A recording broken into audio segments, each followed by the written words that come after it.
इस तरह की जब आपने बातें करनी तो वीजा रिफ्यूज नहीं होने आपके। इसमें एम्बेसी का कोई फॉल्ट नहीं है, फॉल्ट इसमें सारे का सारा जाता है असेसमेंट के ऊपर। Welcome to our YouTube channel. I am Dania Mazhar. I am a student counselor at Endeavors International Consultants, where every dream matters. मेरे साथ मौजूद हैं जुनेद सुहेल, जो कि एक नशा है सॉरी, जो कि फाउंडर और सीईओ हैं Endeavors International के। आज का हमारा जो टॉपिक है, how to become a licensed pharmacist in UK, इसके ऊपर हम बात करेंगे कि कौन कौन सी सर्टिफिकेशन आपका रिक्वायर्ड है, कौन सी आपको क्वालिफिकेशन रिक्वायर्ड है, इंग्लिश टेस्ट कौन सा एक्सेप्टेबल है, कौन सी यूनिवर्सिटीज हैं जो ये प्रोग्राम ऑफर करेंगे इन यूके। सबसे पहला मेरा क्वेश्चन आपसे ये है कि जो लास्ट इनटेक गुजरी है उसके अंदर रिजेक्शन की क्या वजूहात थी, और क्या जो हर्डल्स थी वो स्टूडेंट की तरफ से आई, और क्या हर्डल्स थी जो कंसल्टेंट्स को जो है वो फेस करनी पड़ी इन द इनटेक।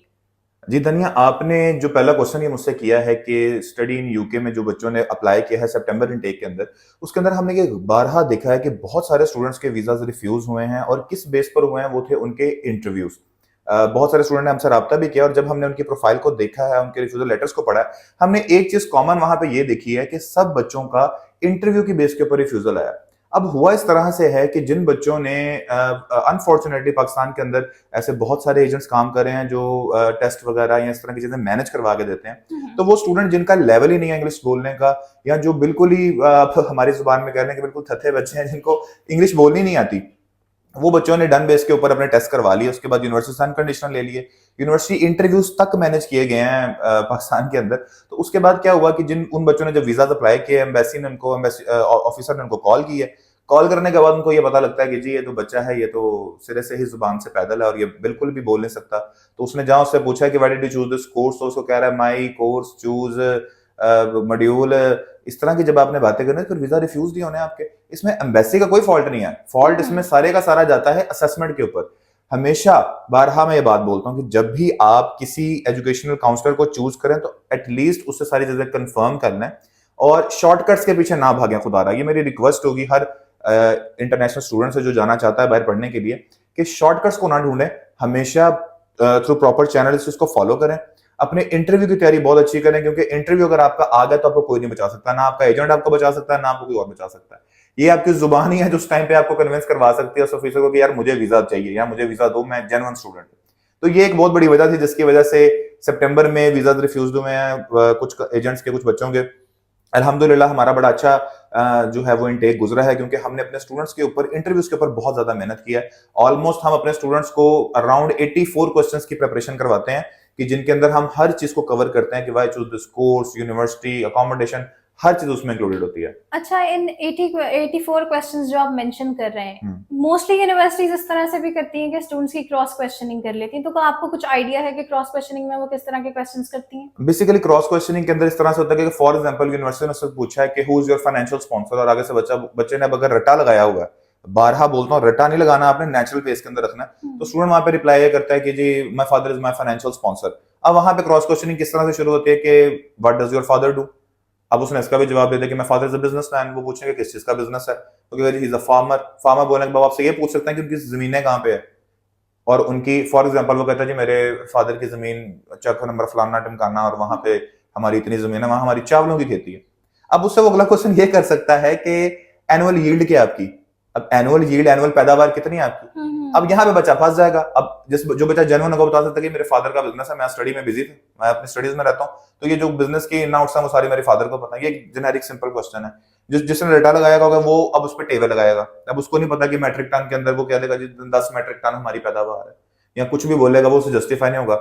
आपने हमेशा इंटरव्यूअर को वॉल्ड रखना है, आपने उसको क्रॉस क्वेश्चनिंग के अंदर जाने नहीं देना, टू दी पॉइंट आंसर देना है ताकि वो उसमें से अगला सवाल ना निकाल सके। तो कंसाइज और इंफॉर्मेटिव आंसर देना ताकि वो अगले सवाल में मूव ऑन कर जाए। ठीक है, तो फिर अब हम चलते हैं इस इंफॉर्मेशन के बाद अपनी जो मेजर टॉपिक हमारा है कि पाकिस्तानी स्टूडेंट्स जो हैं वो किस तरह से लाइसेंस्ड फार्मासिस्ट बन सकते हैं इन यूके। ठीक है। तो इसमें मुझे थोड़ा सा आप मतलब हमारी ऑडियंस को बताएं कि क्या रिक्वायरमेंट्स होती हैं, क्या क्वालिफिकेशन है, इंग्लिश लैंग्वेज रिक्वायरमेंट्स क्या हैं उनकी, कौन कौन सी यूनिवर्सिटीज़ हैं जो ये कोर्सेज ऑफर करें, और एक पाकिस्तानी स्टूडेंट को क्या सर्टिफिकेशन रिक्वायर होगी जो वो एक प्रॉपर लाइसेंस फार्मासिस्ट बन सकता है इंटरनेशनली और इन यूके। अच्छा धनिया, ये आज का जो आपका टॉपिक है कि आप फार्मासिस्ट किस तरह से यूके में बन सकते हैं, ये एक बहुत ही आप समझें कि एक मेजर टॉपिक है जिसके ऊपर बहुत कम लोग बात करते हैं या बहुत कम इंफॉर्मेशन आपको ऑनलाइन अवेलेबल मिलेगी। अब जो लोग जिन्होंने पाकिस्तान से फार्म डी किया हुआ है या फार्मेसी की कोई भी डिग्री की हुई है, पाकिस्तान में यूजुअली फार्म डी की डिग्री 5 साल की चलती है यहाँ पे, तो वो स्टूडेंट जब भी किसी एजेंट के पास जाते हैं, जब भी किसी के पास जाते हैं, तो वो उनको हमेशा एक ही कोर्स रेफर करते हैं जो कि हमारा जद्दी पुश्ती एजेंट्स का कोर्स है। आप बेहतर जानते हैं कि वो पब्लिक हेल्थ है, क्योंकि आप खुद एक हेल्थ केयर हाँ से जी, रिलेटेड public health हैं, is तो a पब्लिक major हेल्थ वो course. एक बिस्किट है जो वो हर चाय के अंदर डबो के आपको दे देते हैं, चाय हो, पानी हो, दूध हो, तो कहते हैं पब्लिक हेल्थ डबो और खा लो। पब्लिक हेल्थ का फायदा भी है और नुकसान भी है। अब जो बंदा फार्मासिस्ट है जिसके अंदर चाह है कि उसने जाके बनना ही फार्मासिस्ट है, दो तरह के स्टूडेंट होते हैं आपके पास। एक होते हैं वो जिन्होंने सिर्फ डिग्री करनी होती है, एक स्टूडेंट वो होता है जिसने वाकई पढ़ना होता है। और हम सबको एक ही लाठी से हाँक देते हैं कि नहीं जी आप जो है ना पब्लिक तुसी हेल्थ पब्लिक वाले। हेल्थ लवो ते मौजा ही मौजा, हफ्ते में 2 दिन क्लास, मजा ही मजा, वहां पे काम करो, साथ पैसे कमाओ। तो जिस बच्चे ने जाके फार्मेसी करनी है वो बच्चा कभी भी आपके पास आके अपना केस प्रोसीड नहीं करवाएगा। क्यों? अब उसको प्रॉपर इंफॉर्मेशन नहीं जा रही। फार्मेसी एक बड़ी अच्छी डिग्री है और उसका बहुत ज्यादा स्कोप है अगर हम सिर्फ यूके की बात करें तो। फार्मासिस्ट की जो बेसिकली फार्मेसी की डिग्री है वो यूके में एक्सेप्टेबल है, लेकिन उसका एक प्रॉपर रूट है। अब जीपीएचसी एक बॉडी है उनकी, उसके साथ एफिलिएटेड है उनका ऑस्पैप, ओवरसीज फार्मासिस्ट असेसमेंट प्रोग्राम। सबसे पहला स्टेप है आपने ओस्पैप की अपनी रजिस्ट्रेशन करनी है, और ओस्पैप के रजिस्ट्रेशन के लिए आपको अपनी क्वालिफिकेशन सबमिट करनी पड़ती हैं। एक ऑनलाइन फॉर्म है उनका ओस्पैप का, इससे रिलेटेड मेरा ख्याल इन्फॉर्मेशन सारी हमारा जो वेबसाइट है उसके ऊपर एक प्रॉपर आर्टिकल भी हमने पब्लिश किया हुआ है जहां पे हमने सारी डिटेल्स मेंशन किया कि आप किस तरह से फार्मासिस्ट बन सकते हैं। आप जो हमारे व्यूवर्स हैं वो इस पॉडकास्ट के बाद वो देख सकते हैं कि वहां पर क्या क्या चीजें अवेलेबल हैं। अच्छा, ऑस्पैप की जो है कोई स्पेसिफिक वेबसाइट भी है उनकी या कोई उनके जी लाइक बिल्कुल, पेजेस ऑस्पैप की वगैरह हैं? प्रॉपर एक वेबसाइट है, और ऑस्पैप पे जाकर आपने सबसे पहले अपनी असेसमेंट देखनी है कि जी मेरी असेसमेंट वहां पर क्या है। आपने उनका फॉर्म एक फिल है, वो फॉर्म फिल करना होता है।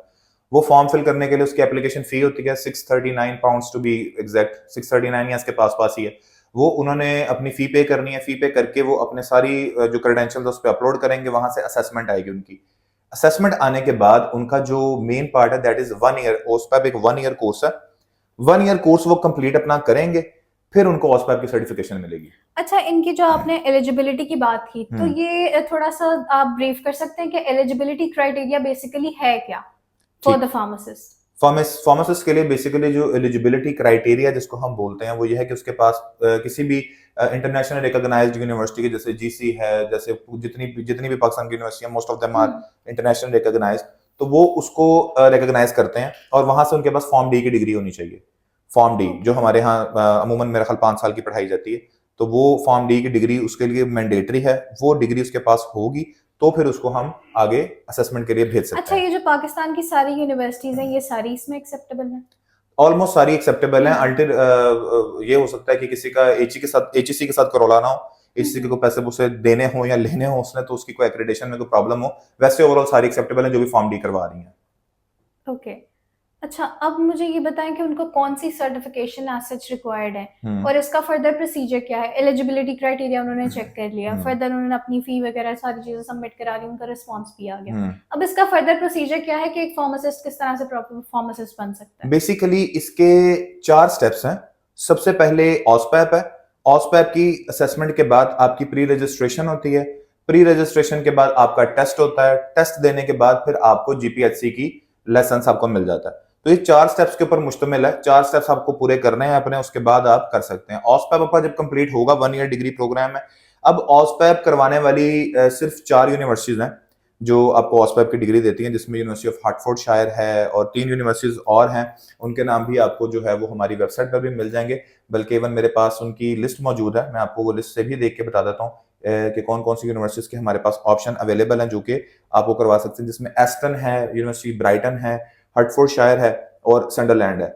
और जो जीपीएचसी जो ऑस्पैप की एग्जैक्ट फी है वो 687 पाउंड्स है, वो हमने पे करनी है। उसके बाद हमारा जो है वो ये कंप्लीट होगा। और एविडेंस की जो आप बात कर रही हैं, इंग्लिश प्रोफिशिएंसी चलेगा या क्या चलेगा? हाँ, ऑल्टरनेटिव टेस्ट भी तो स्टूडेंट्स बहुत ज्यादा प्रेफर करते हैं कि वो आइल्स की जगह कोई लैंग्वेज सर्ट या ऑक्सफोर्ड या इस दूसरे ऑल्टरनेटिव टेस्ट जो भी हैं, तो उनमें से जो है वो स्पेसिफिकली जो प्रेफर कौन सा कर रही है यूनिवर्सिटीज जो हैं? अच्छा, इसमें बहुत सारे स्टूडेंट ऐसे करते हैं कि वो आइल्स के पीछे चले जाते हैं क्योंकि उनके पास इन्फॉर्मेशन नहीं होती।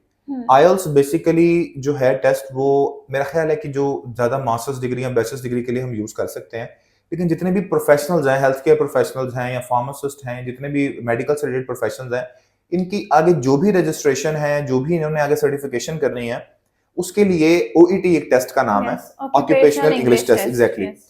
ओईटी एक टेस्ट ऐसा है जो आप दे के तो आगे जा सकते हैं। इसमें बी टू लेवल हमें चाहिए होता है, जिसमें हम अपनी proficiency CFR level B two बनता है, वो हम शो करवा के तो इसमें एडमिशन ले सकते हैं। तो ओईटी भी एक्सेप्टेबल है और आईएलटीएस भी एक्सेप्टेबल है टिल नाउ।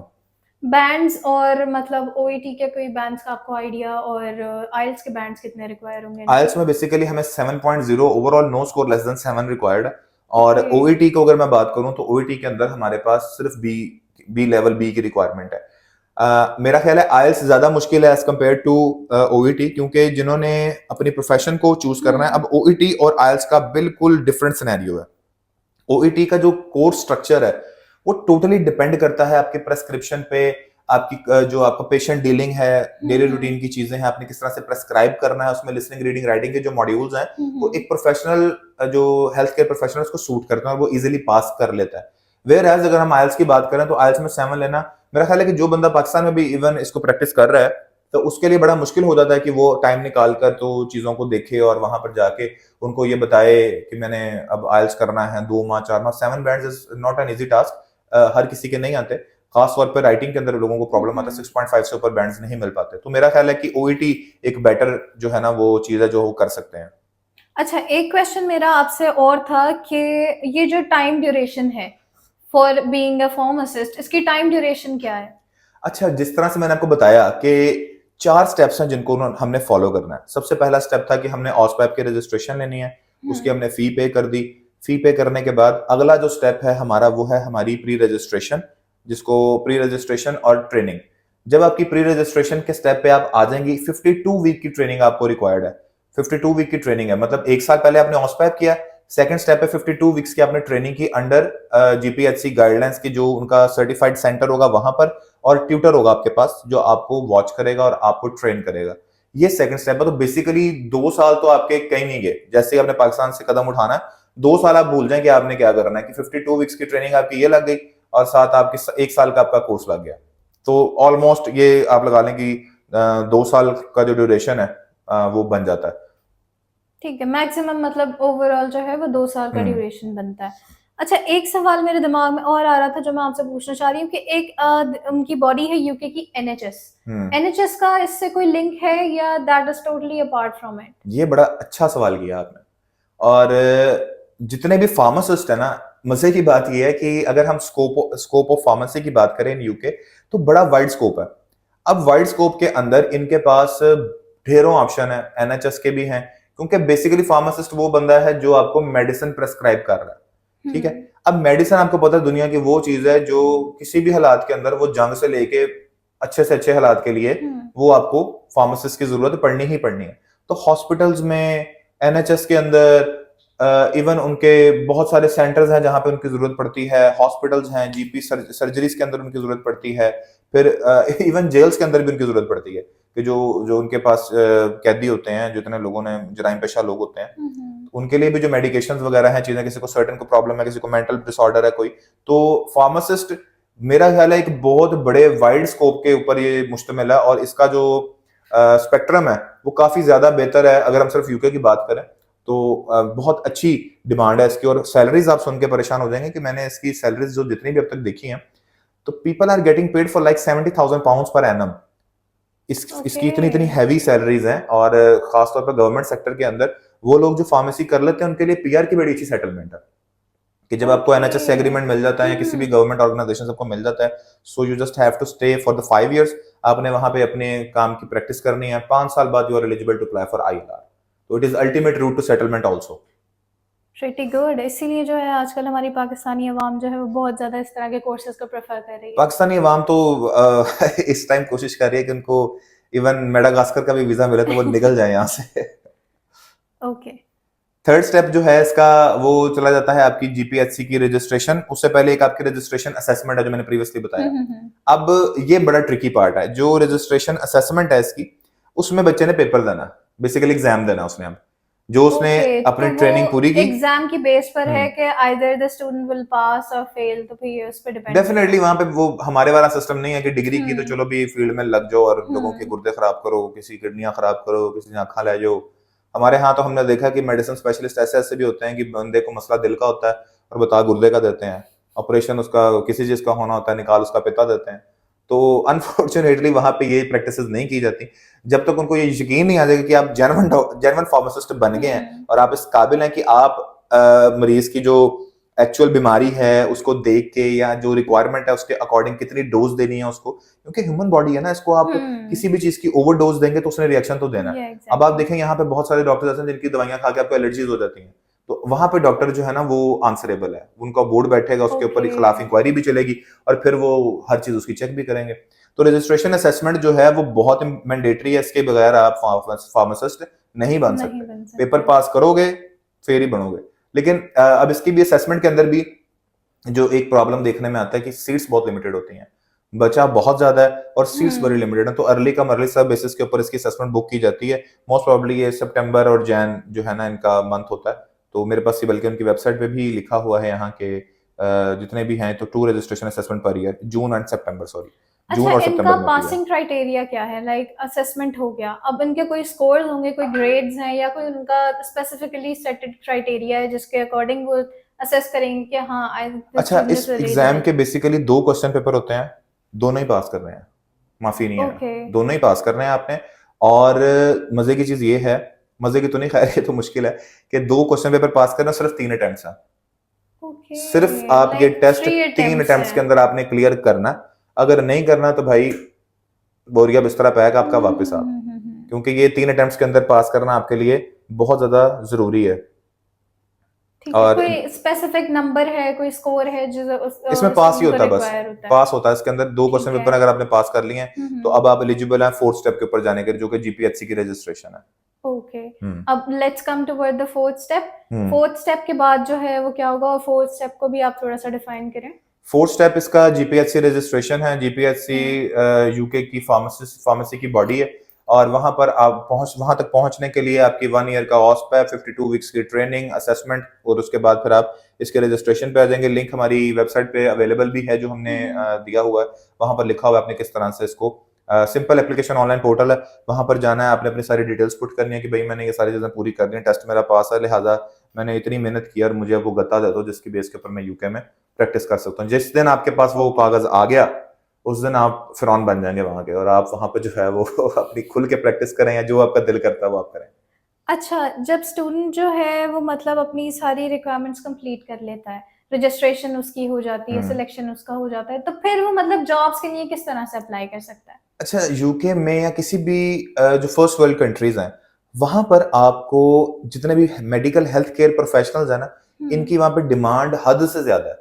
अगर आप इवन यूके में भी देखें ना, तो लास्ट टाइम मैंने I was in the UK, तो मैंने वहां पे देखा कि अगर आपको अनटिल अनलेस बहुत सीवियर की प्रॉब्लम नहीं ना है तो आपको टाइम नहीं मिलेगा। इवन सादा जो जीपी है ना, जनरल फिजिशियन है, अगर आपकी तबीयत बहुत ज्यादा खराब है, मरने वाले आप नहीं है अभी, अगर उसने आपकी कॉल पे उन्होंने आपसे सिम्टम्स पूछने हैं, अगर उनको लगा कि आपके सिम्टम्स इस कदर सीवियर हैं, मेडिकल इमरजेंसी है, तो वो आपको अटेंड करेंगे, वरना you have to wait. Simple Panadol और एस्पिरिन, ये 2 मेडिसिन वहां चलती हैं हर हर बीमारी की, ताकि आप लोग अपने ऑन के ऊपर उसको खुद पहले डील करें। इवन पाकिस्तान में तो ऐसा होता है ना कि बंदे को 2-3 बार खारिश भी एक्स्ट्रा हो जाना तो हॉस्पिटल पहुंच जाना है, डॉक्टर साहब चेक करो मेरी बांह चेक करो मैंने की है। वहां ये चक्कर नहीं है, वहां पे आपको पहले सिम्टम्स सारे अपने बताने पड़ते हैं, क्योंकि वहां पे लोग बिजी बहुत ज्यादा हैं, डॉक्टर्स कम है और हाँ, आवाम वहाँ की ज्यादा है। रूटीन ऑलरेडी वैसे बहुत और टफ इस है। वजह से जो है वो फार्मेसी की या किसी भी हेल्थ केयर प्रोफेशनल की इतनी ज्यादा डिमांड है कि जैसे ही वो पास करता है हाथों हाथ वो उसकी सेल शुरू हो जाती है कि भाई इधर आ जाओ उधर आ जाओ। उसको इवन गवर्नमेंट ले लेती है और कंफर्म गारंटीड होता है कि जिसने ये फार्मेसी का लाइसेंस पास कर लिया है उसको गवर्नमेंट जॉब मिल जाती है, इजीली मिल जाती है। Pretty good. अच्छा, गवर्नमेंट जॉब की जो मतलब आप बात कर रहे हैं, उसमें एक बॉडी तो आ जाती है एनएचएस, उसके अलावा और कौन कौन सी बॉडीज हैं बहुत उसमें? सारी ऐसी बॉडीज होती हैं जो पैरा गवर्नमेंट होती हैं, जैसे हम्म। गवर्नमेंट पार्शियली होती हैं, फुली गवर्नमेंट नहीं होती। गवर्नमेंट ओन्ड इंस्टीट्यूट्स होते हैं, कुछ पब्लिक और प्राइवेट पार्टनरशिप होती है, उसके अंदर भी जा सकता है वो। हॉस्पिटल्स हैं और नंबर ऑफ ऑप्शंस हैं इसके लिए, क्लिनिक्स हैं, हम्म। जीपीज हैं। इवन फॉर एग्जांपल कोई बहुत अच्छा टॉप का डॉक्टर है, प्राइवेट होकर प्रैक्टिस कर रहा है वो, तो उसके भी आगे उसके साथ टीम होती है उसकी, तो उसमें फार्मासिस्ट की रिक्वायरमेंट होती है। आप देखें कि जब भी आप किसी डॉक्टर से किसी ऑपरेशन वगैरह में, तो एक सेरेटिस वाला बंदा होता है, तो फार्मासिस्ट हर क्वांटिटी को डिफाइन करता है कि इसको यहाँ पर कितनी डोज चाहिए। For example her Exactly. Operation से पहले आपको पता है कि एनेस्थीसिया वाला बंदा आता है, और आप अगर हॉस्पिटल का बिल देखें तो सबसे ज्यादा बिल ऑपरेशन जितना एनेस्थीसिया वाले ने लगाया एनेस्थीसिया होता वाले है, का होता है। क्योंकि वो बेहोश करने वाला और उठाने वाला जो है ना, वो सबसे इंपॉर्टेंट है कि अगर बेहोश रह गया तावी गया, जो ना उठा तावी गया। तावी गया। अच्छा चलें, ये तो हो गया, we have covered almost everything. अच्छा, एक सवाल मेरे जो और था, जो मोस्टली मेजर स्टूडेंट्स आकर करते हैं, कि ये जो ड्यूरेशन है सारी उनकी लाइक स्ट्रगलिंग की, इस ड्यूरेशन में क्या वो जॉब कर सकते हैं? अच्छा, ये जो पार्ट आपने बताया कि जो ओस्पेप की ट्रेनिंग के ऊपर बंदा जा रहा है कोर्स के ऊपर, मेरा नहीं ख्याल कि वो जॉब कर सकता है, क्योंकि ओके। जिस टाइम पे वो अपनी तैयारी कर रहा है, क्योंकि ये उसकी जिंदगी के सबसे इंपॉर्टेंट 2 साल है, तो आई वुड हाईली रिकमेंड कि आप अपने फाइनेंसेस को इस तरह अरेंज करके जाएं ताकि आपको वहां जाकर तंगी ना हो, और आप ड्यूरिंग योर कोर्स आप सिर्फ कोर्स पर ध्यान दें, क्योंकि मेडिकल डिग्री का वो सिस्टम नहीं है कि आप बिजनेस मैनेजमेंट की डिग्री में गए और आपने जाकर पार्ट टाइम जॉब्स करके अपना एक्सपेंस निकाल लिया। ये डिग्री थोड़ी सी मुश्किल है, और फार्मेसी के आपको पता है कि फार्मेसी के ऊपर बहुत ज्यादा मेडिकेशंस हैं, चीजें हैं, फिर उनके सॉल्ट हैं बहुत ज्यादा, एक मेडिसिन के 1700 सॉल्ट होते हाँ हैं, जी, उनकी टर्म्स याद फिर करना इज आपने उसका वेरी ब्लेंड याद डिफिकल्ट। करना है, किसको किसके साथ मिक्स करना है, क्या करना है, केमिकल उसकी केमिस्ट्री है जो सारी बेसिकली फॉर्म डी के अंदर समझ नहीं पड़ती है आपको कि आप कंपाउंड्स उनको मिला रहे हो आपस में, वो क्या क्या एनालिटिकल केमिस्ट्री है, मोलिक्यूलर केमिस्ट्री है, पता नहीं क्या क्या कुछ है इसके अंदर। टू बी एग्जैक्ट तो फार्मासिस्ट को ही पता होगा, क्योंकि मैं तो फार्मासिस्ट नहीं हूँ ना, मुझे आप लगती हैं, तो हमें तो नहीं पता कि इसका बेसिक फार्मूला क्या चीजों का चलता है। लेकिन मेरा ये ख्याल है कि ये काफी टफ डिग्री है, तो इसके लिए आपको फुल टाइम अपनी स्टडी के ऊपर फोकस करने की ज्यादा जरूरत है, ताकि आप इस कोर्स को पास कर सकें। Okay, pretty good. सो ये था हमारे आज का पॉडकास्ट का टॉपिक, जिसमें हमने डिस्कस किया कि how to become a licensed pharmacist in UK. हमारी डिस्क्रिप्शन में आपको जो है वो इसके पूरे ब्लॉग का लिंक मिल जाएगा। हमारी जो वेबसाइट है endeavorspk.com, उसके ऊपर जो है वो आपको पूरा ब्लॉग हमारा मिल जाएगा। अगर आपकी कोई पर्सनल क्यूरी है या कोई मैसेज है जो आप हम तक कन्वे करना चाहते हैं, या कोई क्वेश्चन है जो आप पूछना चाहते हैं, तो do mention it in our comment section. हमारे चैनल को लाइक कीजिए, सब्सक्राइब कीजिए। Thank you.